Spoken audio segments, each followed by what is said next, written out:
Hello everyone. Today we're going to talk and learn about pneumothorax, also known as a collapsed lung. Here is a diagram of the human body. Whenever we breathe, the air first passes through the nasal cavity, followed by the larynx, bronchi, and finally the lung itself, where the gas exchange takes place. Let's look at the lungs in more detail. The lungs are covered by two layers of serous membranes called pleura. The outer layer, which lines the chest wall, is called the parietal pleura. The inner layer, which covers the surface of the lungs, is called the visceral pleura. The space between these two layers is the pleural cavity. Inside the pleural cavity there is fluid, called the pleural fluid. In the respiratory process, our lungs repeatedly contract and expand, which leads to inevitable friction between these membranes. This is where the function of the pleural fluid shines. It acts as a lubricant, aiding the membranes to slide in and out smoothly without causing any damage to the lungs.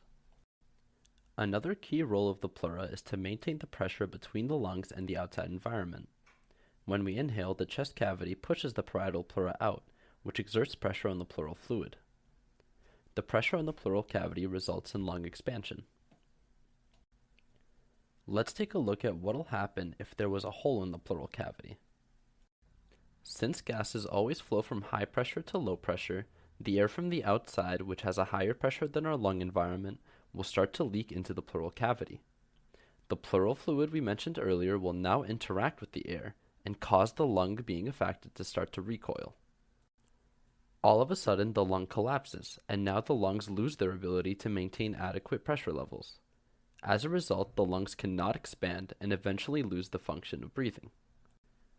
This is what is known as a pneumothorax, an abnormal condition resulting in an air leak into the pleural cavity. Now that we understand the basic mechanism behind pneumothorax, let's take a look at what causes it.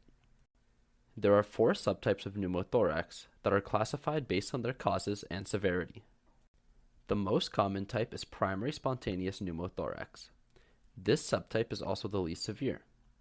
The mechanism behind this type of pneumothorax originates with a little bubble that forms in the pleura, meaning there's a small-scale rupture and air leak into it. The cause is normally unknown, but some studies show that it is correlated with a sudden change in pressure, such as scuba diving. The second type is secondary spontaneous pneumothorax. This type of pneumothorax usually occurs as a result of other lung diseases, such as lung cancer. In this subtype, the present disease has already damaged the lung and decreased the lung capacity, causing the lung to be more likely to rupture and for air to leak into it. This type of pneumothorax also has relatively high severity, as the affected lung is usually weakened before the rupture occurs. The third type is traumatic pneumothorax. This type of pneumothorax does not occur spontaneously, but rather by external force causing ruptures in the lung itself.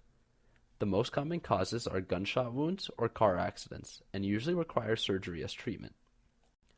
The last and fourth type is tension pneumothorax.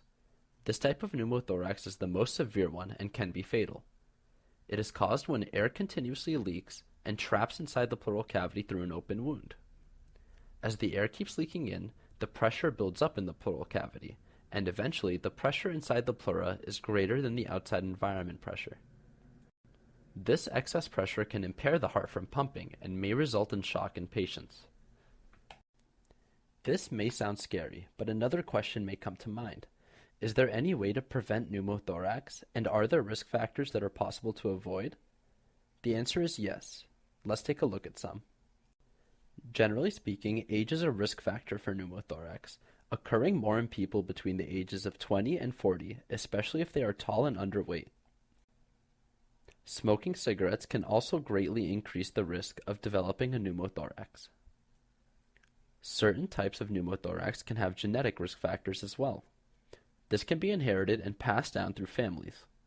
A focused physical examination and an analysis of family history can help to expose this predisposition. So what does it really feel like or look like when experiencing pneumothorax, and how are doctors able to diagnose it? When a pneumothorax develops in an individual, the symptoms are noticeable almost immediately. The most common first symptom is a sharp stabbing chest pain that worsens with inhalation. Rapid breathing accompanied with a fast heartbeat usually follows, as well as bluish skin caused by a lack of oxygen. When a patient comes in with symptoms similar to this, doctors will first listen to the chest through a stethoscope and focus on the breathing of the individual. They may tap the patient's chest to listen for hollow sounds as they breathe. This is a key indicator of pneumothorax.